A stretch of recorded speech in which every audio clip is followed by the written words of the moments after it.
বিসমিল্লাহির রহমানির রহিম। সুপ্রিয় শিক্ষার্থীবৃন্দ, আমার আজকের ক্লাসে তোমাদেরকে স্বাগত। ক্লাস পরিচালনায় আমি আবু মোহাম্মদ সালাউদ্দিন ওবায়দা, প্রভাষক, রসায়ন বিভাগ, রেদওয়ান আহমেদ বিশ্ববিদ্যালয় কলেজ, চান্দিনা, কুমিল্লা।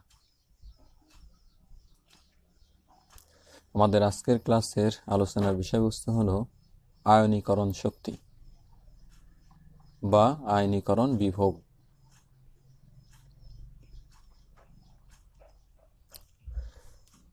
আয়নীকরণ শক্তির বিষয়টি আলোচনা করার পূর্বে আমি এই টার্মটার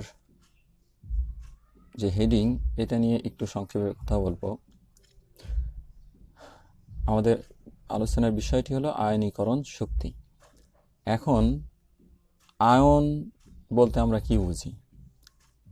আমরা পূর্বের ক্লাসে পূর্বের শ্রেণীগুলোতে জেনে আসছি যে ধনাত্মক কোনো মৌলকে যদি ধনাত্মক আয়নে পরিণত করা হয় তাহলে সেটাকে যেমন আয়ন বলে, আবার ঋণাত্মক আয়নে পরিণত হলেও সেটাকে আয়ন বলে। আমরা জানি যে কোনো মৌল ইলেকট্রন ত্যাগ করলে ধনাত্মক চার্জ হয় এবং ইলেকট্রন গ্রহণ করলে ঋণাত্মক চার্জ হয়। ধনাত্মক এবং ঋণাত্মক উভয় অবস্থাকেই আমরা আয়ন বলি। তো এখানে আয়নীকরণ অর্থাৎ কোনো একটা মৌলকে আয়নে পরিণত করা, সেটা হলো আয়নীকরণ। তবে আয়নীকরণ শক্তির ক্ষেত্রে বিষয়টি শুধুমাত্র ধনাত্মক আয়নে পরিণত করার ক্ষেত্রেই প্রযোজ্য হবে। অর্থাৎ আয়নীকরণ শক্তি বলতে বোঝাবে একটা মৌল থেকে ইলেকট্রন অপসারণ করে তাকে ধনাত্মক আয়নে পরিণত করাটাই হলো এক্ষেত্রে আয়নীকরণ। আর এইটা করতে যে শক্তির প্রয়োজন হয় সেটা হলো আয়নীকরণ শক্তি। সহজ ভাষায় আমি আরেকবার বলি যে আমরা জানি সাধারণত কোনো মৌলের সর্বশেষ শক্তি স্তরে যে ইলেকট্রন থাকে সেই ইলেকট্রনই রাসায়নিক বিক্রিয়ায় ইলেকট্রন আদান প্রদানে বা শেয়ারে অংশ নিয়ে থাকে। অর্থাৎ কোনো মৌলের থেকে যদি ইলেকট্রন অপসারণ করতে চাই তাহলে সেটা সর্বশেষ শক্তি স্তর থেকে অপসারণ করা হয়। আবার যদি কোনো মৌলের সাথে ইলেকট্রন যুক্ত করতে হয় বা করার প্রয়োজন হয় করা হয় তাহলে এই ইলেকট্রনটা মৌলের সর্বশেষ শক্তি স্তরে যুক্ত হয়। সুতরাং এখন আয়নীকরণ শক্তির ক্ষেত্রে আমরা বলতে পারি যে কোনো মৌলের সর্বশেষ শক্তি স্তর থেকে একটি করে এক মোল ইলেকট্রন অপসারণ করে তাকে ধনাত্মক আয়নে পরিণত করার জন্য যে শক্তির প্রয়োজন হয় তাকে আয়নীকরণ শক্তি বলে। এখানে মূল বিষয়টা হচ্ছে যে একটা মৌলের বাইরের স্তর থেকে ইলেকট্রন অপসারণ করতে হবে, একটি করে ইলেকট্রন অপসারণ করতে হবে বা এক মোল ইলেকট্রন অপসারণ করতে হবে। করলে পারে সেই মৌলটা ধনাত্মক আয়নে পরিণত হবে। এখন এই ইলেকট্রনটা অপসারণ করার জন্য একটা শক্তির তো প্রয়োজন হবে, সেই প্রয়োজনীয় শক্তিটাই হলো আয়নীকরণ শক্তি। যেমন এখানে আমরা একটি উদাহরণ দেখব যে ম্যাগনেসিয়াম থেকে ম্যাগনেসিয়াম সিঙ্গেল প্লাস আয়নে পরিণত করা হয়েছে। অর্থাৎ ম্যাগনেসিয়াম থেকে একটি ইলেকট্রন অপসারণ করা হয়েছে। আমরা এখানে আছে magnesium arrow, magnesium plus plus electron.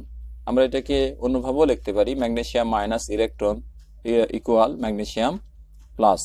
অর্থাৎ ম্যাগনেসিয়ামের বাইরের স্তর থেকে একটি ইলেকট্রন অপসারণ করা হয়েছে, করলে পারে তখন ম্যাগনেসিয়াম একটি ধনাত্মক চার্জে রূপান্তরিত হয়েছে। এখন এই ম্যাগনেসিয়ামের বাইরের স্তর থেকে একটি ইলেকট্রন অপসারণ করার জন্য যে শক্তিটার প্রয়োজন সেটাই হলো আয়নীকরণ শক্তি। এখন আয়নীকরণ শক্তি আর মান এটা নির্ভর করে বেশ কিছু বিষয়ের উপরে। তার মধ্যে একটি হলো যে সমস্ত মৌলের তড়িৎ ঋণাত্মকতার মান বেশি তাদের আয়নীকরণ শক্তির মানটাও বেশি। আবার যে সমস্ত মৌলের তড়িৎ ঋণাত্মকতার মান কম তাদের আয়নীকরণ শক্তির মানও কম। বিষয়টা এরকম যে সমস্ত মৌলের তড়িৎ ঋণাত্মকতার মান বেশি তার মানে আমরা এর আগে আলোচনা করছি যে তড়িৎ ঋণাত্মকতা হলো সমযোজী যৌগের শেয়ারকৃত ইলেকট্রন নিজের দিকে আকর্ষণ করার তুলনামূলক যে ক্ষমতা, সেটাকে তড়িৎ ঋণাত্মকতা বলে। অর্থাৎ বাইরের স্তরে যে ইলেকট্রনটা আছে সেই ইলেকট্রনটাকে নিজের দিকে আকর্ষণ করে নেবে। শেয়ারকৃত যে ইলেকট্রন, একটা বন্ধন সৃষ্টিতে যে শেয়ারকৃত ইলেকট্রন থাকবে সেটাকে নিজের দিকে আকর্ষণ করবে। অর্থাৎ তড়িৎ ঋণাত্মক মৌলের বাইরের স্তরের উপর নিউক্লিয়াসের আকর্ষণ বেশি থাকে। এখন তো যদি যে মৌলের বাইরের স্তরের উপরে নিউক্লিয়াসের আকর্ষণ বেশি, সেই মৌলের ক্ষেত্রে সেই বাইরের স্তর থেকে ইলেকট্রন অপসারণ করাটা স্বাভাবিকভাবেই কঠিন হবে, কারণ সেই ইলেকট্রনের উপর নিউক্লিয়াসের আকর্ষণ বেশি। সেই আকর্ষণকে নষ্ট করে ইলেকট্রন অপসারণ করতে শক্তির পরিমাণটা বেশি হবে। সুতরাং তড়িৎ ঋণাত্মক মৌলের ক্ষেত্রে আয়নীকরণ শক্তির মানটা বেশি। অপরদিকে যে সমস্ত মৌলের তড়িৎ ঋণাত্মকতার মান কম, অর্থাৎ বাইরের স্তরে ইলেকট্রনের উপর নিউক্লিয়াসের আকর্ষণ দুর্বল, সেই বাইরের স্তরে ইলেকট্রনটাকে অপসারণ করার জন্য শক্তির পরিমাণটা স্বাভাবিকভাবেই কম প্রয়োজন হবে।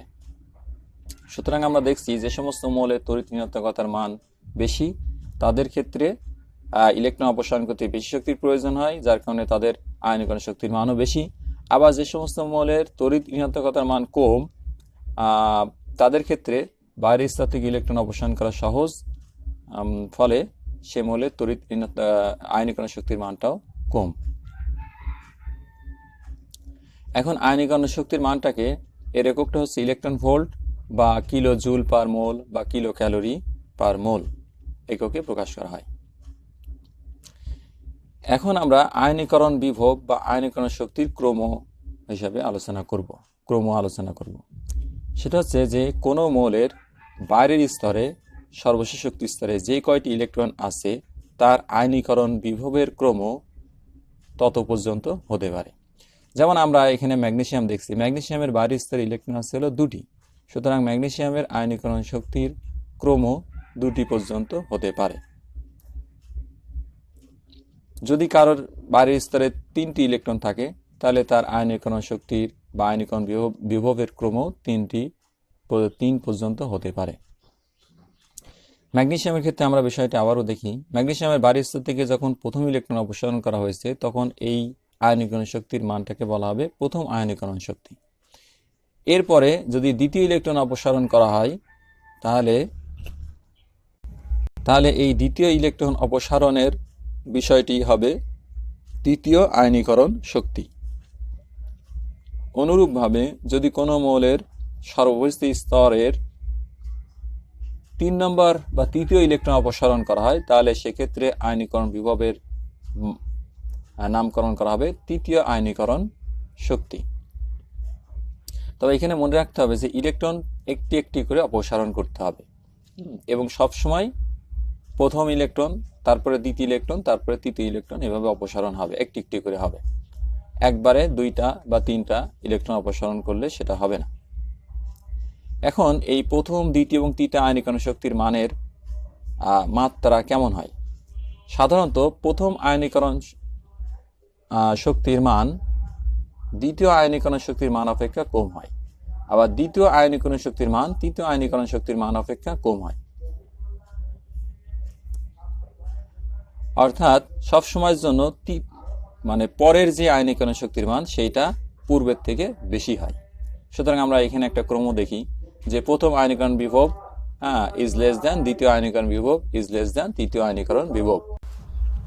বিপরীতভাবে যদি আমরা বিষয়টি উল্লেখ করি, তাহলে যে প্রথম আয়নীকরণ শক্তির মান দ্বিতীয় আয়নীকরণ শক্তি থেকে কম হবে, বা দ্বিতীয় আয়নীকরণ শক্তির মান প্রথম থেকে বেশি হবে, আবার তৃতীয়টা দ্বিতীয় থেকে বেশি হবে।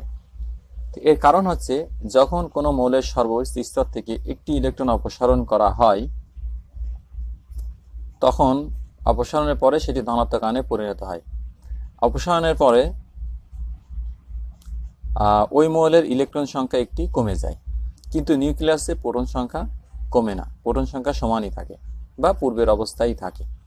তখন প্রোটন সংখ্যা বেড়ে যায় কিন্তু ইলেকট্রন সংখ্যা কমে যায়, ফলে বেশি সংখ্যক প্রোটন কম সংখ্যক ইলেকট্রনের উপরে আকর্ষণ করে, ফলে আকর্ষণের মানটা প্রবল হয়। এভাবে প্রথম আয়নীকরণ শক্তি প্রথম ইলেকট্রন অপসারণ করার পরে দেখা যায় যে দ্বিতীয় ইলেকট্রন অপসারণ করার ক্ষেত্রে ইলেকট্রন এবং প্রোটনের ভারসাম্য থাকে না, অর্থাৎ ইলেকট্রন সংখ্যা থাকে কম, প্রোটন সংখ্যা থাকে বেশি। তো এই কারণে তাদের আকর্ষণটাও, অর্থাৎ প্রোটনের ইলেকট্রনের উপর আকর্ষণ বেশি হয়, মাত্রা বেশি হয়, ফলে তখন ওই অবস্থা থেকে ইলেকট্রন অপসারণ করতে বেশি শক্তির প্রয়োজন হয়। আবার তৃতীয় ক্ষেত্র তাই হয়। তৃতীয় আয়নীকরণ শক্তির ক্ষেত্রে দেখা যায় যে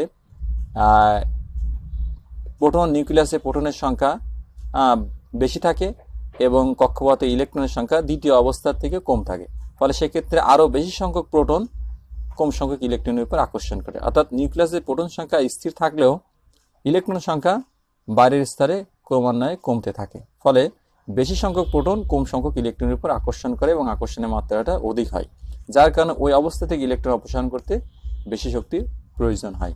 তাই সব সময়ের জন্য পরবর্তী আয়নীকরণ শক্তির মান তার পূর্ববর্তী আয়নীকরণ শক্তির মান অপেক্ষা বেশি হয়।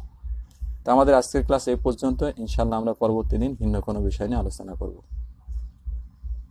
আল্লাহ হাফিজ। আসসালামু আলাইকুম ওয়া রাহমাতুল্লাহ।